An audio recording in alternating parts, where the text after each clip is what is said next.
Hello students, in this video we learn about a short story titled Helping the Dead by Sudha Narayanamurthy. Yes, without further delay, let's get into the topic.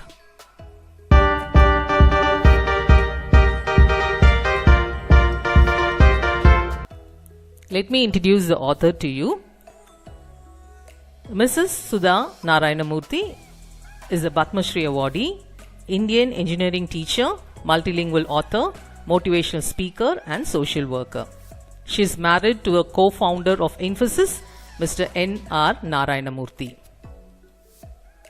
Helping the Dead is a wonderful story that describes the value of human relationship and also makes us to understand the value of respecting each other without expectations. Let us get into the story. Our hero's name is Vinayak. Vinayak was a college dropout whose father was a timekeeper in a textile mill. He lived in a chal.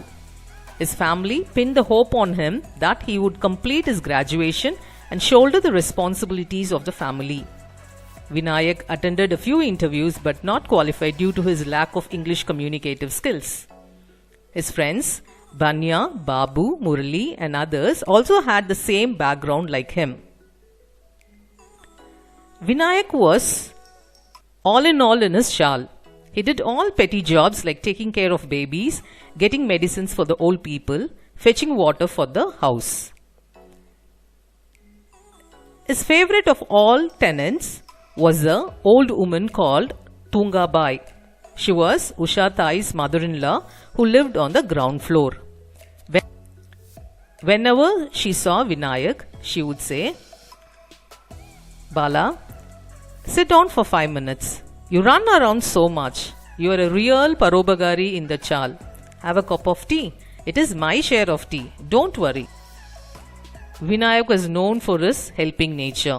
He dreamt to get a job in a government office. He could not get one due to insufficient qualification. Vinayak and his friends were getting ready to celebrate Ganapati festival. In Maharashtra, this festival is very famous and it was started a century ago by Lokmanya Tilak. Men and women joined together to work a month ahead of the festival. Volunteers started collecting donations from the locality. Vinayak and his friends went to a bank for donation.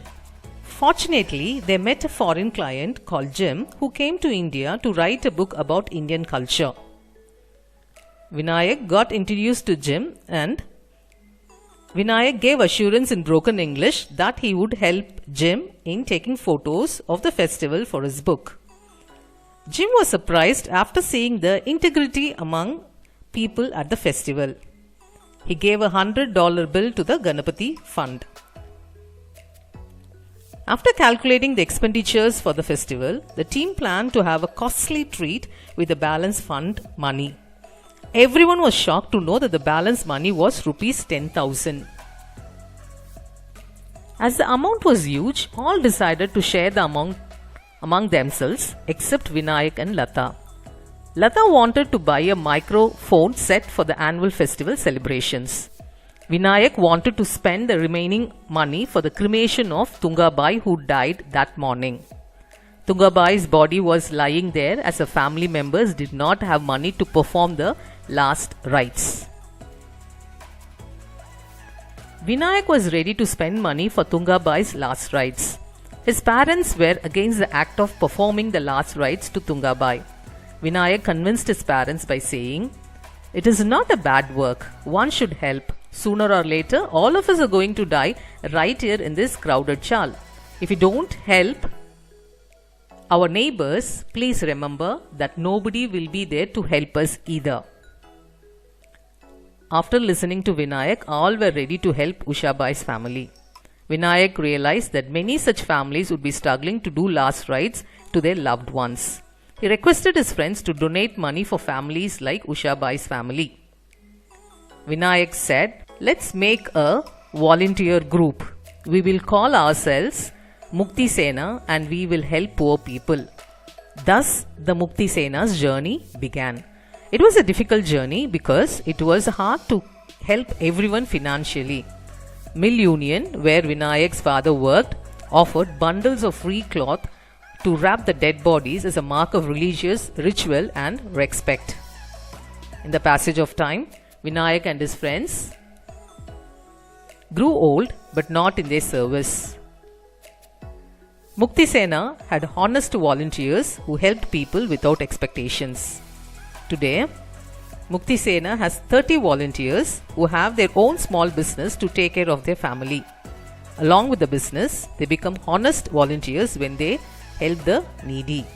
Their business never suffers because they know how to balance both. Vinayak says that when a person is dead, caste is never an issue. He salutes the mankind with great respect. His life teaches an important lesson that one should live with a purpose, and the purpose determines the existence of oneself. Dear students, if you would like to get the e-content of this video, do visit my blog and the link is given in the description. Thank you. God bless.